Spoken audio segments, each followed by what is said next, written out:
Vous savez que dans le Noisettistan, les noisettes se débattent entre deux forces politiques. Elles sont là, elles crient, elles essayent tant bien que mal de se frayer en chemin entre d'un côté LFI et de l'autre côté un centre-gauche dans lequel il est en train de se passer des choses. Ce centre-gauche, cette pince du casse-noix, était tenu jusque-là par Raphaël Glucksmann. Mais comme vous le savez, car vous avez bien suivi les prophéties du Saint graphique dont je vous rappelle Chris est le premier apôtre et je suis la grande Vestale, nous savions déjà que Raphaël Glucksmann est beaucoup trop nul à chier pour garder son statut de pince du casse-noix. Nous en avons eu confirmation récemment avec le catastrophique passage de Glucksmann chez LCI pendant 3 heures. Le mec s'est littéralement rétamé. Il a été catastrophique de bout en bout, nul sur absolument tous les sujets. Et donc, vous imaginez bien que nous, on regarde ça avec une immense régalade et on vous invite à notre table, les amis, pour vous régaler avec nous de la nullité de Raphaël Glucksmann. Dans une capsule précédente, nous avons regardé en détail Raphaël Glucksmann. Qui est-il? D'où vient-il? Pourquoi est-il un agent de la CIA? Pourquoi est-il un agent du capitalisme? Nous avons tout étudié dans cette capsule qui est sortie il y a très peu de temps. Aujourd'hui, nous allons regarder la chute terrible de Raphaël Glucksmann et regarder un petit peu comment va se recomposer cette force de gauche centrale, de gauche de droite, qui est en embuscade derrière pour aller le fumer depuis le départ. Et pour ça, j'appelle mon camarade Chris. Chris, comment ça va? Es-tu prêt à regarder Glucksmann s'écraser par terre comme une grosse merde? Bah moi j'attendais ça. Je savais que ça allait arriver. Et c'était écrit, comme on dit. Par contre, on n'a pas le détail, quoi. Voilà, donc comme on C'est l'a dit, ça. c'est un épisode de Colombo, quoi. Voilà, vous savez ce qui... Voilà, à la fin, et puis à la fin, les détails faut regarder quand même l'épisode. Non, non, vraiment, ce type-là, on l'a dit, on l'a vu dans le précédent épisode, n'a pas assez de charisme, de colonne vertébrale. Et surtout, on va le voir, en fait, il n'a pas assez de support. Il n'a pas de parti derrière lui assez cohérent. Il n'a pas de force politique qui puisse s'adjoindre à lui. Donc, il n'est qu'un candidat baudruche des médias, qui est utile, jetable du Parti Socialiste, qui voulait pas affronter en 2019 et en 2024 directement les élections parce qu'ils étaient encore limités. Voilà, ils sortaient de 2 élections présidentielles catastrophiques pour eux. Mais là, ils vont pas laisser passer leur chance et donc ils laisseront jamais un Glucksmann, on va le voir, prendre l'ascendant. Voilà. Exactement. Alors, on vous a préparé un programme aux petits oignons, les amis. On va se remettre un petit extrait de Raphaël à LCI qui se ramasse comme une grosse merde. On va ensuite regarder un petit peu les réactions dans son parti. On va faire un petit peu d'archéopolitique et on va se ressortir, les amis, un extrait de Glucksmann en meeting. Il n'a pas volé son statut de Macron de Wish, je tiens à le dire. Et puis ensuite, on va voir un petit peu, voilà, qu'est-ce qui est en train de se jouer, qui est dans son dos, prêt à tirer dès qu'il sera à terre pour pouvoir prendre sa place. Et allez, c'est parti. Alors, on va regarder cet extrait qui est assez significatif parce que il est vraiment révélateur de l'échec de Glucksmann à LCI, qui devait faire son grand oral. Tout a été préparé. Imaginez-vous, vous avez 3 heures. Vous êtes dans les sondages depuis un mois, la première force de gauche face à Mélenchon. Ce qui est assez peu arrivé en fait à ces niveaux-là dans les sondages. Mais voilà, vous êtes la première force de gauche face à Mélenchon. Vous avez été soi-disant le premier force de gauche aux européennes.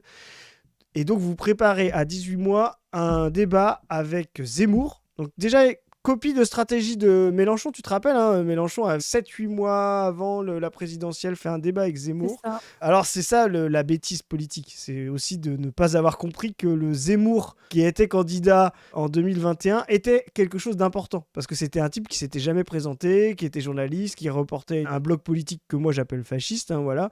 Il y avait un intérêt à faire ça. Et à ce moment-là, il était annoncé à 16-17 dans les sondages. C'était un truc de fou, hein, Zemmour. Et c'est à ce moment-là que Mélenchon est allé se le cartonner. Il y avait un phénomène, Zemmour, soi-disant. Enfin, en tout cas, il y avait au moins un vrai phénomène médiatique. Et depuis, on sait que c'est rien du tout. Il a fait 7%, alors qu'il était donné plus haut pendant presque toute la campagne. Il n'a fait que descendre. Et depuis, il n'existe pas politiquement. Hein. Il a réussi à faire élire des gens au Parlement européen qui sont tous, dès le lendemain, sortis de son... dont Marion Maréchal, etc. Il ne reste que Sarah Knafo, qui est sa compagne, je crois d'ailleurs, dans son parti qui est élu. Au législatif, c'est une catastrophe. Donc en fait, Zemmour, c'est rien du tout.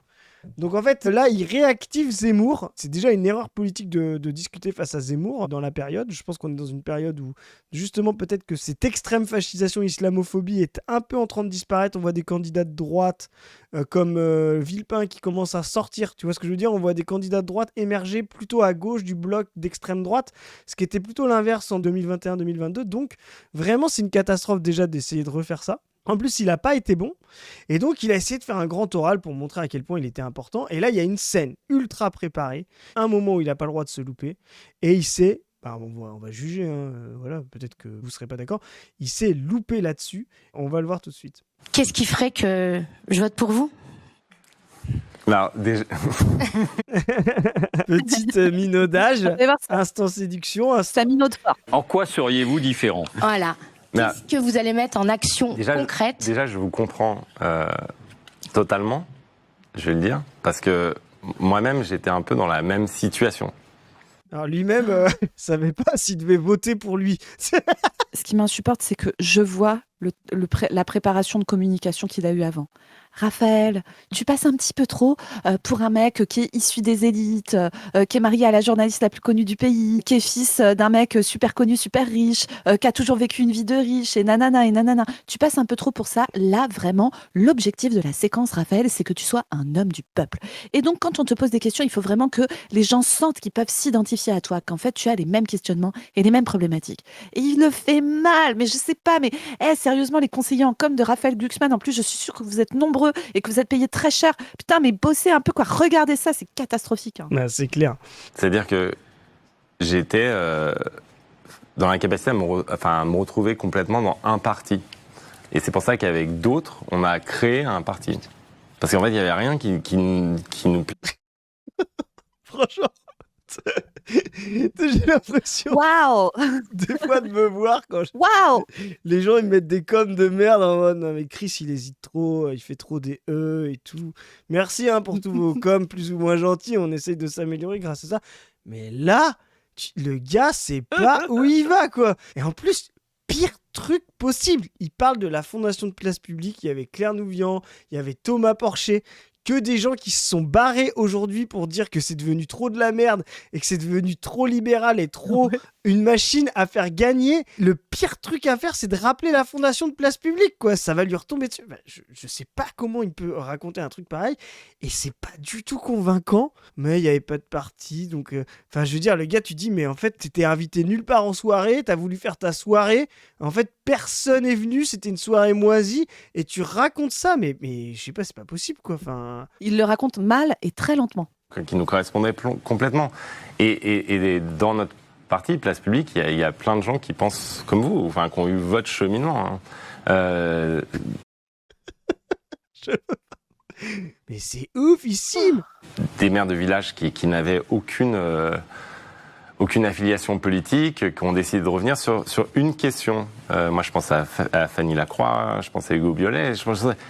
C'est des maires vraiment de villages qui disaient mais c'est quoi Accouche, Raphaël. Le coup du maire de village, j'en peux plus Je là. te dis, là, vraiment, il faut que tu te replaces dans la France rurale et la France profonde. Parle de Thierry Dupont, le seul gars, maire de petite ville, qui est en fait un gars qui vit à Paris la moitié du temps. C'est comme ça que vous vous êtes rencontrés. Mais bref, passons. Parle de lui parce que là, vraiment, ça fait proche du terroir. Et surtout, prends 1 minute pour dire un truc qui peut tenir en 6 secondes. Vraiment, fais-le. Puis nous, la ruralité avec des listes uniques dans les communes rurales, ni droite ni gauche, ça reste quand même de droite. Non, ça dépend. Alors ça dépend. Tout petit village. Alors moi, je tiens à dire que dans ma toute petite commune, qui, je pense, va se retrouver à se faire regrouper avec les toutes petites communes d'autour, mais moi, dans ma toute petite commune, franchement, l'équipe municipale, ça va. En même temps, c'est des gens qui vont se faire soigner chez Docteur Zoé. Donc, ils n'ont pas trop intérêt d'être de droite non plus. C'est pas vrai. J'ai plein de gens de droite et d'extrême droite dans mes patients. Et je les soigne avec grand plaisir. Hippocrate t'oblige. Voilà. Mais même, je veux dire, en fait, tu as des gens de droite et d'extrême droite. Quand tu as un rapport de soins avec les gens, tu les prends tels qu'ils sont et tu es en empathie avec eux, même si c'est les pires bâtards. Donc, voilà. C'est comme ça. C'est la beauté de mon métier. Non, mais nous, on sait ça. Mais ce que je veux dire, c'est que est-ce que tu n'essayerais pas de leur distiller une magie de communiste pendant... voilà, on ne sait pas comment, mais voilà, pendant des soins. Non, par contre, c'est vrai que quand ils me disent « Docteur, je ne peux pas payer mes franchises médicales. Docteur, vous avez vu, ils vont encore les augmenter. Oui, en fait, depuis que je suis en arrêt de travail pour mon cancer, j'ai perdu tant de salaire, je suis dans une merde de fou. Là, je vais être obligée de me faire foutre en invalidité parce que j'ai les épaules niquées, machin truc. » Quand ils me disent ça, je dis « Bah oui, et en fait, là, moi, j'aimerais pouvoir vous aider à mon échelle de médecin, mais la réalité, réalité, c'est que la question, elle est politique, globale, et qu'il y a un vrai problème sur l'accès que vous avez aux soins, ce que votre travail a fait à votre corps, etc. Et ça, c'est même pas, on va dire, du militantisme, c'est juste une parole humaine de quelqu'un qui est censé soigner une autre personne et qui constate les ravages, en fait, de la manière dont on est organisé sur la santé physique et psychique des gens. Et c'est mon travail d'empathie, en fait, de dire, je comprends. Je comprends que ça soit horrible pour vous et je trouve ça dégueulasse. Et force à vous, mon cher patient. C'est intéressant. Je fais ces petites digressions, c'est rigolo parce que tu parles des petites villes et tout. Je sais où je vais, contrairement à Raphaël Glucksmann en faisant cette digression.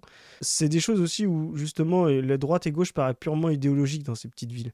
Et en fait, on peut avoir, tu l'as dit, des villages qui se basculent complètement à gauche, justement en faisant ce travail de dire, mais en fait, il y a une façon d'être médecin de gauche qui peut amener les choses à gauche.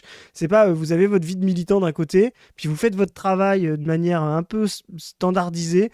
Moi, pareil, dans mon taf, voilà. Vous avez une façon de faire votre travail, de discuter avec vos collègues et de faire avancer le progressisme. Faut sortir. Moi, je dis, tu sais, c'est la gauche Batman. Tu sais, la gauche, t'as une dualité totale entre ta manière de faire la justice la nuit, cachée, masquée, etc. Et puis ce que t'es vraiment au quotidien, un milliardaire, voilà. Non, en fait, on a une façon de faire les choses qui font qu'on peut retourner des gens, mais il faut être concret, faut pas être idéologique. Et là, vraiment, lui, c'est vraiment tout l'inverse qu'il est en train de faire. Il convoque des maires parce qu'en fait, son discours ne couvre rien de concret. La gauche doit apparaître comme une solution. Voilà. Aujourd'hui, on voit un problème, le néolibéralisme et tous ses tenants. C'est ce que la majorité des Français voient. Certains y voient le pacte raciste comme solution. Pour plein de raisons, mais ils voient le pacte raciste comme solution. La force de la gauche, c'est d'être une bien meilleure solution, que l'égalité soit une bien meilleure solution pour résoudre des problèmes concrets que tu viens d'énumérer. Des problèmes de genoux, des problèmes d'alimentation, des problèmes scolaires, des problèmes... Voilà. Et nous, on dit c'est même pas simplement la gauche, là, c'est le communisme qui est la meilleure des solutions. Mais ce passage de l'abstrait au concret, cette élévation, le passage de l'abstrait au concret, c'est une élévation, c'est pas une réduction, contrairement à ce qu'on croit. Et là, il n'est pas capable de le faire, alors qu'en fait, c'est possible de le faire effectivement dans certains villages, au quotidien, dans votre travail. C'est pour ça qu'on parle de militer, d'être syndiqué, etc. Et de l'assumer. C'est pas toujours simple, c'est pas toujours facile, mais il faut l'assumer. Et je me permets juste, on finit la digression, après on retourne se foutre de la gueule de Raphaël, ne vous inquiétez pas. Mais tu vois, moi j'ai une hot tech, il y a énormément de médecins qui sont élus locaux, notamment maires de leur commune, conseillers municipaux de leur commune. Et ben là, je vais peut-être dire un truc, alors vraiment, c'est pas une tech qui est très partagée par beaucoup de monde. Mais moi, tu vois, médecin du village, alors en fait, je travaille dans le village à côté de celui où je vis. Mais celui où je vis, il n'y a pas de médecin. Les gens vont se soigner dans le village où je travaille et tout ça, c'est des... Voilà, il y a une série de petits villages où tout le monde va au même cabinet médical. Moi, j'estime que sur un plan éthique, je ne peux pas me présenter à une élection locale avec le statut de médecin de famille que j'ai auprès des gens. Je suis très sérieuse parce que je connais des choses sur la vie des gens que personne ne sait. Que même leurs parents ne savent pas, leurs frères et sœurs ne savent pas, leurs conjoints ne savent pas, leurs enfants ne savent pas. Je sais beaucoup, beaucoup, beaucoup de choses du fait de mon métier, des choses auxquelles je suis tenue au secret absolu, et secret absolu qui s'impose à des choses, notamment quand tu vis là où tu travailles, ce qui est particulier. Tu vois, les parents d'élèves qui sont les parents des amis de mes gamines, la boulangère, le pharmacien, le cordonnier, le cantonnier, tout ça, c'est des gens dont nous, médecins de famille, on connaît beaucoup, beaucoup de choses sur eux. Moi, j'estime que tu as un rapport qui est totalement dissymétrique avec les gens si tu te présentes comme élu local avec ton statut de médecin de famille. Et je suis très, très, très sérieuse là-dessus. Moi, je trouverais ça... je ne sais pas si les gens auraient le choix ou pas d'être d'accord avec ce que je dis. Je ne sais pas s'ils auraient la trouille ou pas que je révèle des choses, etc. Alors, j'ai jamais le droit, d'ailleurs, vraiment, les gens, si vous avez peur qu'un médecin révèle des choses, le secret médical est une règle absolue. Jamais aucun soignant n'a le droit de divulguer quoi que ce soit de votre santé. Vous avez le droit, si vous le souhaitez. Vous avez le droit de donner l'autorisation à un soignant de parler de telle ou telle chose de votre santé à quelqu'un d'autre. Mais même à votre conjoint, même à vos parents, même à vos enfants, le secret médical est absolu. Donc, normalement, vous ne devriez pas avoir cette crainte. Néanmoins, je pense quand même que c'est un rapport tellement dissymétrique que ça serait malsain que moi, par exemple, je me présente pour être maire de ma commune. Ça serait vraiment malsain. Il faut éloigner du pouvoir les gens qui ont déjà tant qu'assez de pouvoir, oui. Quoi. Voilà. Mais oui, et qui savent trop de choses et qui ont des moyens de pression sur les gens. Et jamais je l'utiliserai, qu'on soit bien clair. Mais en fait, je veux même pas avoir à me retrouver dans cette situation. C'est trop dangereux. Bref, voilà, parenthèse fermée. Retournons nous foutre de la gueule de Raphaël Glucksmann qui connaît 2 personnes à la campagne et ils sont maires. C'est quoi ce qui nous fait venir là ? Et la question centrale, c'est celle de la démocratie. C'est que je pense qu'en fait, on va ensemble refonder cette démocratie. Non mais franchement, la meuf, elle a posé la question « Pourquoi je vote pour vous ?» Là, vraiment... Quelles sont les mesures concrètes que vous mettriez en place? Je le rappelle parce que du coup, pour les gens qui ont déjà oublié la question, parce que normalement, quand quelqu'un te répond comme ça, tu sais même plus ce que tu as demandé, quoi. Enfin, c'est que le but d'ailleurs. C'est le but. En fait, c'est ce que ces conseillers en com lui ont appris à faire, à louvoyer, à machin, à se faire passer pour un mec du peuple, à citer un gars de la campagne. Donc là, il fait ses trucs. Alors comme il n'est pas très malin, c'est long, tu vois. C'est entre chaque point, il met 20 secondes en pédalant dans la semoule et tout. Et là, il arrive en disant l'idée de la démocratie, mais ça ne veut putain de rien dire. Je vous rappelle que ce mec est un fan de l'Union européenne. On l'a déjà dit dans la CAPS précédente, on va le redire. L'Union européenne, c'est ceux qui sont allés saigner la Grèce, d'accord ? Qui, par les politiques qu'ils ont imposées, ont augmenté la mortalité infantile, fait baisser l'espérance de vie des Grecs, plongé plein de gens dans le chômage, dans la précarité, rendu plein de gens sans abri. Des enfants grecs sont morts à cause de ces décisions contraires au choix du peuple grec. Et ce mec-là vient te parler de démocratie sans jamais putain de le définir, c'est insupportable. Vraiment, moi, dès qu'un mec arrive en me disant démocratie, j'ai peur. Endetter des nations entières, les contraindre à des politiques libérales pour sauver des banques, c'est vraiment la politique de l'Union européenne. C'est vraiment la politique du privé par le privé pour le privé. Hein. Si, elle ne fonctionne plus. Oui. Moi, quand je veux défendre les démocraties, comme on venait d'en parler, je ne veux pas défendre un statu quo démocratique. Je pense qu'il faut qu'on refonde cette démocratie, qu'on lui redonne de l'énergie, qu'on redonne aux gens un pouvoir. On a concentré tous les pouvoirs. Oh, le creux du truc, quoi. Tout le monde pourrait tenir cette tech, mais même Zemmour, enfin, personne. Tout le monde, mais oui. C'est nul. La démocratie ne marche plus. Oh, pitié. Regardez bien ça, les gens. C'est ce qui fait que, de toute façon, il ne peut pas gagner. C'est que ce type n'a aucune conflictualité. Et il croit que la politique, c'est de la non-conflictualité. Il essaye de rassembler je sais pas quoi. Enfin, c'est catastrophique. Sa tech ne dit rien. C'est creux, c'est vide. Parce que ça ne conflictualise pas. Et donc, on a entendu ça. Là, on est à 1 minute 29. On n'a rien entendu encore. Enfin, c'est cata. Hein. Alors là, c'était dans les mains quasiment d'une seule personne, hein, à l'échelle de la nation.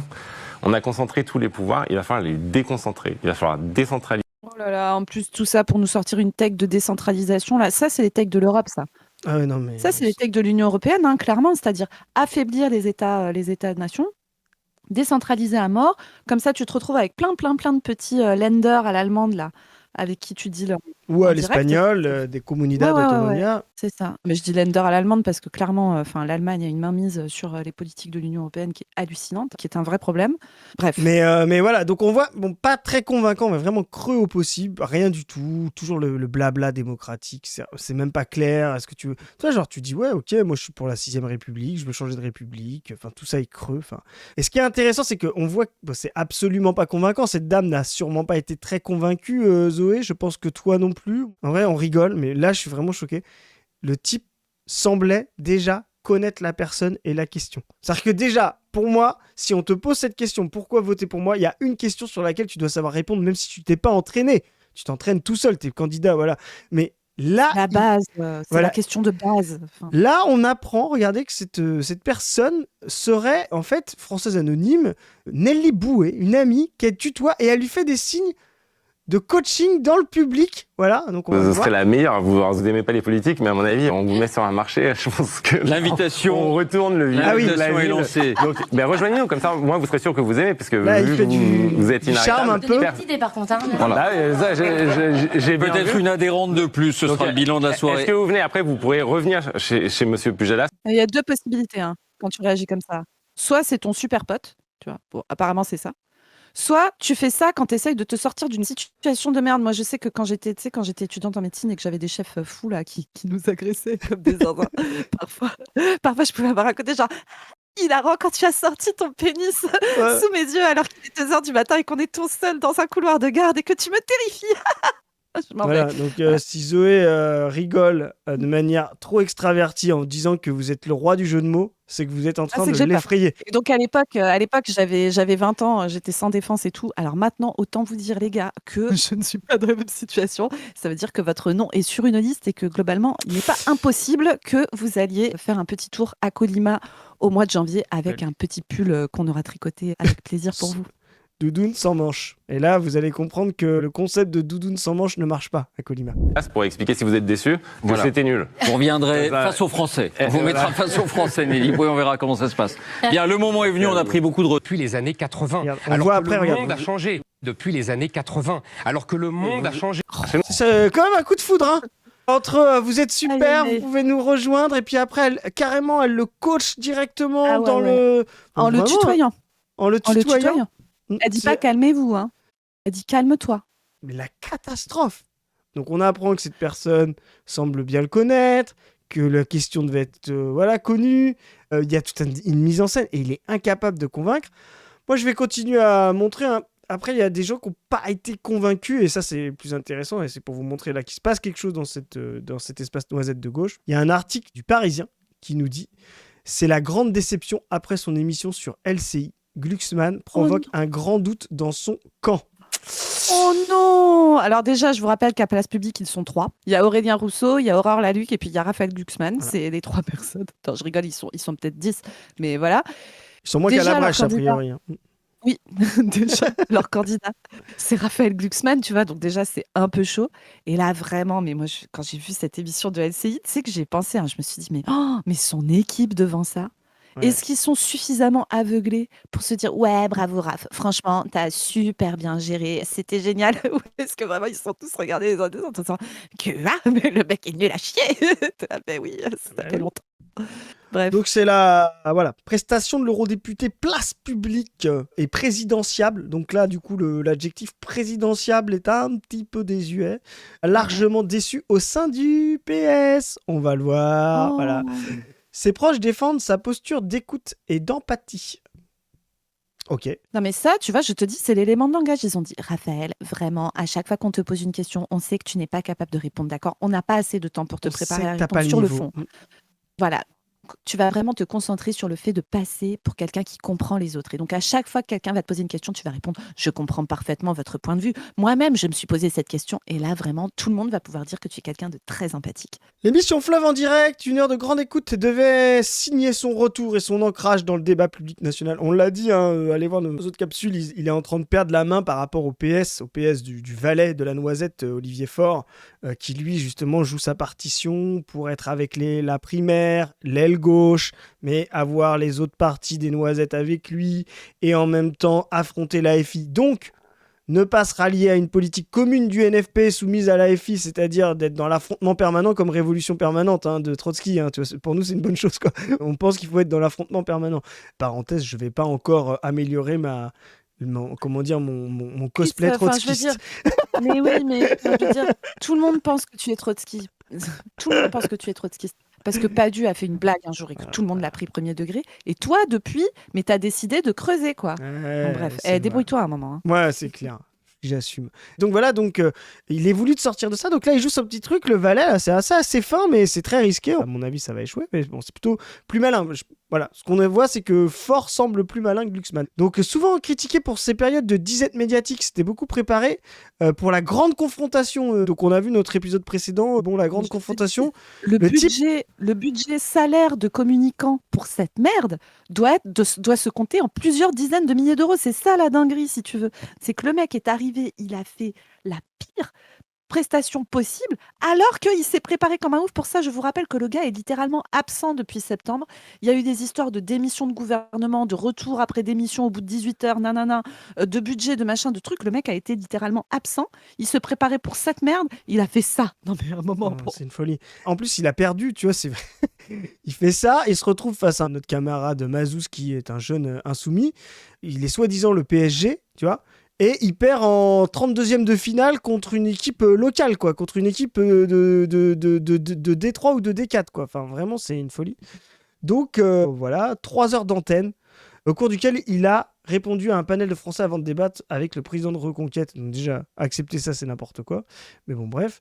Un exercice très attendu chez les soutiens de l'eurodéputé et coprésident de Place Publique qui porté par des sondages flatteurs, nourrit des ambitions présidentielles sans encore s'être déclaré. Moi, je pense que là, ça va être compliqué. L'exercice est loin d'avoir convaincu. Bah, nous, on n'est pas Oh. convaincus, mais nous, on était quand même difficiles à convaincre. C'est la grande déception, lâche un cadre socialiste, dont les boucles de conversation regorgent de messages interloqués de militants. Après, Chris, si on est honnête, ils ont envie de le buter depuis le début. Donc, les cadres, donc ils sont On très, sait très, très pas, on contents sait que le mec... pas, on sait pas. Non, mais ils sont très contents que le mec se soit Ah bah tanké. oui. Ils attendaient que ça. Ils savaient qu'il allait se tanker. Et voilà. Certains disent qu'ils ne savent plus pour qui voter. Les plus gentils qu'il faut Oh. qu'ils s'entourent mieux. C'était plat, on ne Oh. peut pas aller à une émission de ce type sans avoir une annonce à faire, soupire le même. Les plus sévères parlent même de naufrage. C'est que mardi, l'eurodéputé est apparu hésitant, parfois brouillon, voire perdu. Ouais, c'est notre diagnostic, Ah oui, docteur. Le type était du père, hein, clairement. Oui, oui. Ce qui est triste, c'est que l'émission était faite sur mesure pour lui. C'est même les questions étaient préparées avec ses potes. Et non, ça n'a pas marché. C'est un exercice qu'on ne rate pas quand on veut être président, tacle l'un de ses collègues. Moi, je vous le dis, vraiment, je pense que le pire truc qui peut se passer, c'est Glucksmann face à Marine Le Pen. Alors, face à Bardella, Bardella est quand même une grosse baudruche. Donc, imagine un débat de deuxième tour, Bardella-Glucksmann. Bah, là, c'est la honte nationale, je pense. Hein. mais là, vraiment, tu vois, mais... C'est toute la France va se cacher, quoi, et dit ouais, non, c'est bon, en fait. On écrit à la Belgique, à la Wallonie, on leur dit est-ce que vous pouvez nous annexer, s'il vous plaît. Ouais, Enfin, c'est on ça. n'a plus envie d'avoir une existence propre, quoi. Voilà, on mérite pas la souveraineté, quoi. On vous Ça. donne les cols de la bombe nucléaire et faites-en ce que vous voulez. Bon, on lâche tout. Mais je pense qu'il se fait bouffer par Marine Le Pen. Et c'est ce que nous, on explique. Oui, Quand oui. vous n'êtes pas assez de gauche, vous ne pouvez pas affronter l'extrême droite. Vous allez vous faire bouffer par elle. Et là, enfin, moi, c'est une catastrophe. Donc, il s'est fait bouffer par Zemmour. Certes, dans un débat avec Zemmour qui est avisé à la foire d'Empoigne, donc ça, c'est ridicule, a tenté de répliquer face au polémiste pour qui l'islam est la source de tous les maux. Donc ça, c'est vrai qu'il fallait le préparer pour savoir que Zemmour voit l'islam comme source de tous les maux. Voilà. Ah ouais, alors quand même. Attends, Glucksmann était nul à chier, mais le pire, c'est qu'en face, Zemmour était nul aussi. Il a même pas réussi à le faire. Et gna gna gna. Et ça parle de Soissons et je sais pas quoi. Et pitié, quoi. Je souffrais pour lui. Il a beaucoup lu Zemmour, mais il n'était pas prêt à la théâtralité du personnage. Déjà, il a beaucoup lu Zemmour. Premier truc, Zemmour est un crétin. Je l'ai déjà dit 1001 fois. Les gens qui pensent que Zemmour est un type brillant qui a de la culture, vous vous faites avoir par le gars qui lit des fiches incollables ou qui a de la culture en ouvrant des apéricubes. Zemmour, c'est ça, c'est le gars, il est bon à Trivial Poursuite, ni plus ni moins. C'est une catastrophe intellectuelle, et d'ailleurs on voit qui sont les petits blancs qui aiment Zemmour. Souvent c'est soit des types qui sont des impostures comme lui, soit des gens qui se font avoir par la théâtralité, mais c'est vraiment des gens qui se pensent cultivés parce qu'ils sont en haut à droite dans le graphique, là son électorat, voire des petits étudiants qui se font avoir par cette fausse palabre de journaliste prof. Enfin, c'est vraiment une catastrophe, quoi. Voilà. Et l'autre, il lit Zemmour. Il a besoin de lire Zemmour pour le débunker. Enfin, vraiment, c'est... Alors moi, moi j'ai lu Le Premier Sexe de Zemmour, chef. Hein. Bah, force à toi. Je souhaite ça à personne. Je l'ai lu aussi, en plus. Mais j'ai appris des trucs incroyables. Hein. J'ai appris que, en fait, la masculinité était en train de partir à volo parce que les hommes s'épilent le torse. Eh oui, oui, oui. Alors, vous êtes content ? Je suis choqué. Vous êtes content d'avoir appris un truc aussi intéressant ? Pourquoi avoir accepté ce débat ? Il s'est fait piéger, souffle un député PS. Il s'est fait piéger par un truc qu'il a lui-même organisé. Tu vois, parce que tu vas sur les 3 heures de Zemmour ou les 3 heures de je sais pas qui de Wauquiez, t'es invité, tu te dis j'y vais un peu en challenger, je peux me faire piéger, tu vois. Là, il s'est fait piéger par le truc qu'il a tendu lui-même. C'est un type, il pose une bombe, il oublie de s'éloigner de la bombe qu'il a posée. Ça fait un peu peur, quoi, tu vois. Donc, face au panel de Français, mis à part sur l'Ukraine, son sujet de prédilection, ça aurait été dommage qu'il soit nul là-dessus, ils l'ont trouvé trop vague et peu concret. On voit bien qu'il n'a jamais été élu local. C'est désincarné. Pourtant, il a parlé des maires juste avant. Ouais, alors je reconnais le blabla des élus PS qui vont arriver avec cette carte-là pour pouvoir avancer. Ah oui, je suis élu local. Et c'est bon, on connaît tous ce que c'est qu'un élu local PS. Allez vous faire foutre. Hein. Bah, ils connaissent, hein, ils savent serrer des mains, mais pour compter vos doigts derrière, quoi. Décrit qu'il y a un cadre du parti qui l'avait pourtant trouvé brillant lors de sa campagne européenne de 2024. Alors nous, on rappellera qu'il a été brillant. Il n'a volé que des électeurs à Jadot. Jadot 2019, hein, donc allez voir les capsules, on a parlé de ça. Le blog Jadot qui existait en 2019, Glucksmann-Jadot, et pour eux, entre les deux, je ne sais même pas si on a déjà vu Jadot et Glucksmann dans la même pièce une fois. Et donc en 2024, il a juste pris des voix à Jadot, n'a gagné aucun électeur à gauche, quoi. Voilà. Mais surtout, 13,8%. Quand t'es de centre-gauche aux européennes, mais c'est nul à chier. Hein. C'est vraiment un score de merde. Hein. Surtout quand t'as en face Valérie Ayé. Bonsoir Valérie Ayé. Bonsoir Gilles Boulot, pardonnez-moi. En Mayenne, je l'ai accueilli et je mesure le chemin parcouru de l'Assemblée nationale. Jordan Bardella immédiatement dit non. L'après-midi, il débat. Donc ils ont fait 13,8, c'est catastrophique voilà. Je rappelle que Manon Aubry, hein, dans une config où elle était, on sortait du 7 octobre, ultra violenté, avec Rima Hassan, a gagné 1 million de voix. Faut parler toujours en nombre de voix à la fin, pas en pourcentage. 1 million de voix par rapport à sa campagne de 2019. Donc, on a démontré tout ça. La dernière fois qu'on l'a fait, c'est très intéressant, c'est quand on a débunké IFOP, où on avait justement les progressions sur les présidentielles entre le bloc de gauche molle, qui est un Carl Glucksmann, et le bloc de gauche de rupture. Donc quand on est présidentiel, il faut savoir traiter de tout, de la baguette au mix énergétique. Ah, ça, c'est vraiment les parlementaires PS. C'est de la politique, tu sais, genre, tu connais le prix de la baguette. Tu sais, ils s'entraînent comme dans les années 90, quoi. Oui, c'est ça, ils ont leur petite fiche. Putain, attends, non, mais le prix du croissant, mais c'est que moi, j'ai répondu 43 € la dernière fois, les mecs s'est foutu de ma gueule. Juste pour info, la baguette et le croissant sont à prix libre dans ce pays, donc ça n'a aucun sens de parler du prix du croissant ou de la baguette. Avoir une hauteur morale ne suffit pas pour emporter la conviction. Tranche l'ancien premier secrétaire du PS, Jean-Christophe Cambadélis, l'homme à la palette rouge. Et c'est ce gars-là qui trouve que vous êtes mauvais pour convaincre. Voilà, ça c'est un petit peu Marlène Schiappa qui vient vous expliquer comment écrire de bons livres en fait. C'est chaud quoi. C'est chaud. Qui vient dire ton style c'est pas ouf, Louis Ferdinand. C'est genre... c'est un petit peu cliché. Un projet pas abouti. Oh, ah bon. Un de ses proches défend néanmoins l'eurodéputé. T'imagines le gars qui a dû dire bon allez, quelqu'un pour le défendre. C'est très facile de critiquer, mais face à ses interlocuteurs, Raphaël s'est placé dans une posture d'humilité et d'écoute, simplement car il ne sait pas faire autrement. Il est tellement gentil et vous lui critiquez dessus. Voilà. En fait, c'est une crème. C'est une crème, d'accord. C'est un empathique, pas une machine politique qui débite des éléments de langage. Mais vraiment, la défense, c'est pire que tout. Ce qu'ils sont en train de dire, il n'est pas fait pour la politique, en fait. Il n'est pas fait pour l'affrontement conflictuel et idéologique. Dégage, du coup.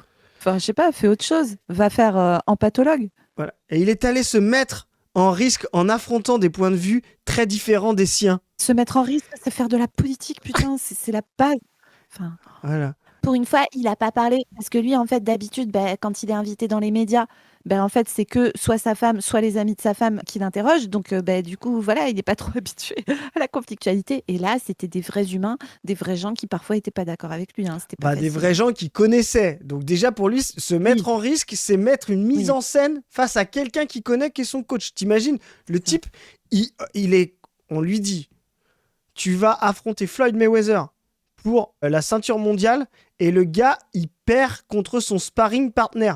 T'es là, t'es dans son camp, tu te dis, mais comment ça se fait qu'il perd contre le gars de l'entraînement ? C'est pas possible en fait. C'est ce qui vient de se passer. Le même faire-valoir que Glucksmann qui poursuit à bas bruit un Tour de France n'est pas encore en campagne. Il est dans l'affirmation d'une ligne, d'une incarnation, pas d'une candidature. Alors l'incarnation, même le flambi François Hollande avait plus de goût, quoi. Donc là, vous avez entendu, il en fait des caisses sur le fait qu'il a fait un Tour de France et qu'il n'a pas invité les journalistes. Hein. Vous n'êtes pas invité. Hein.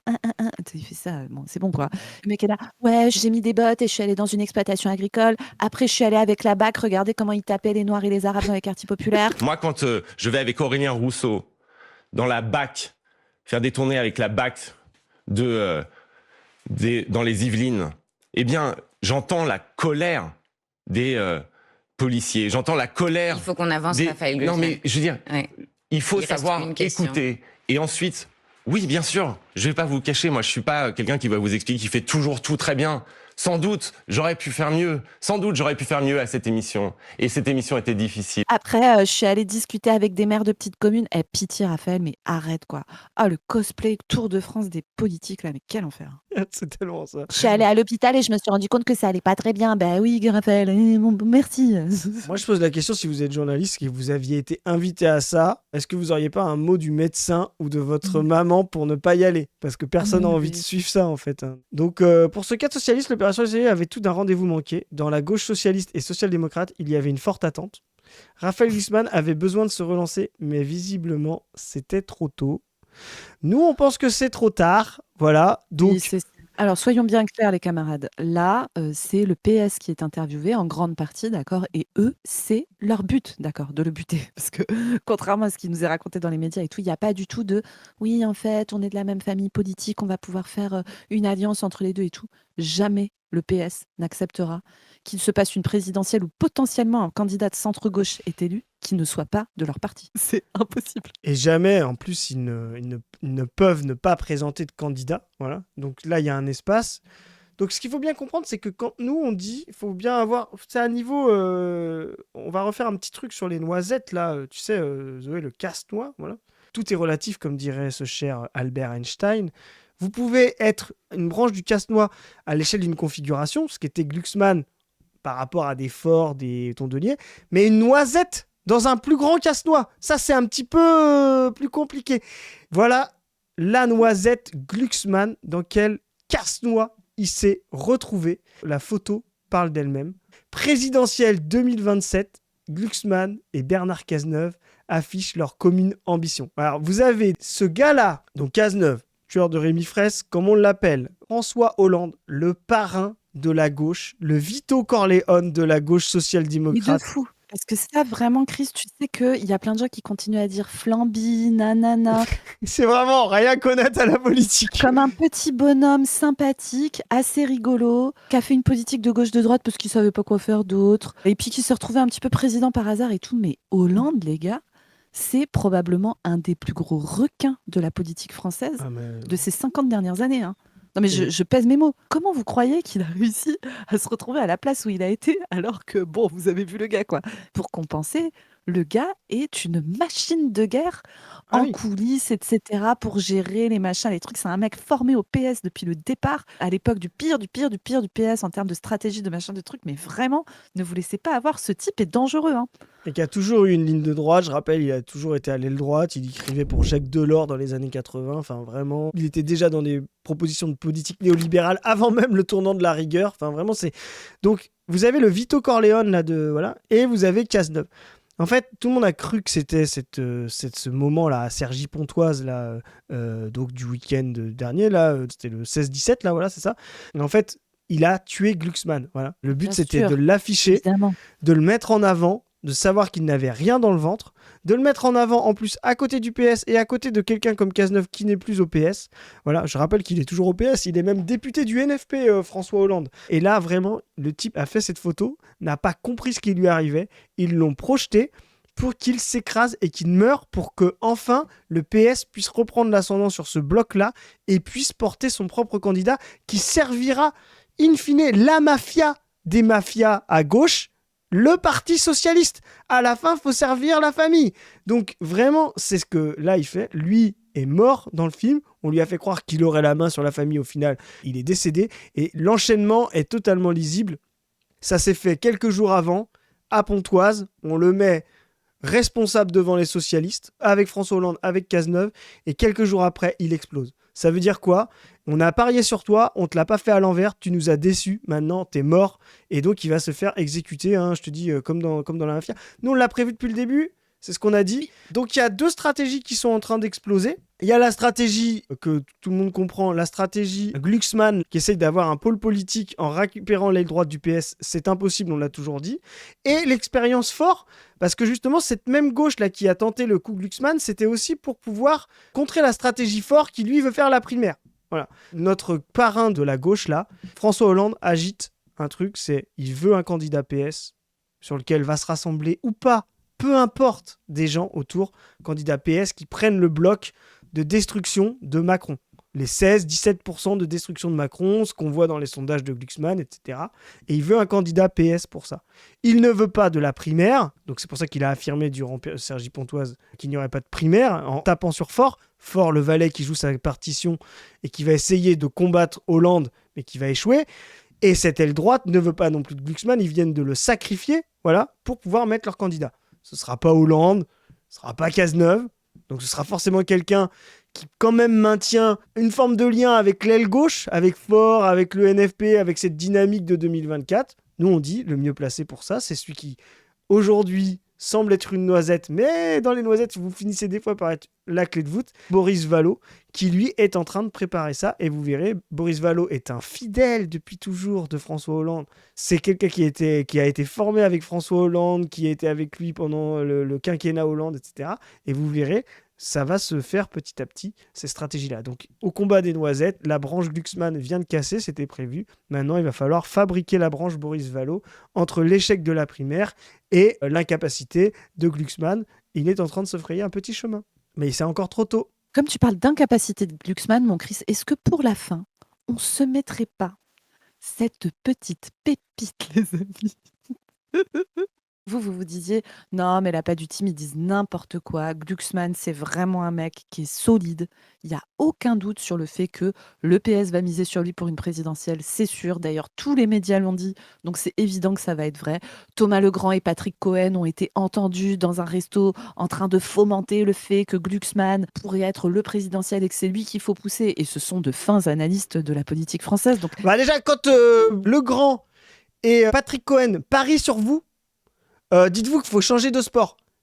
C'est comme si il y a des gars qui disent Chris, je parie sur toi pour le ballon d'or. Frérot, non.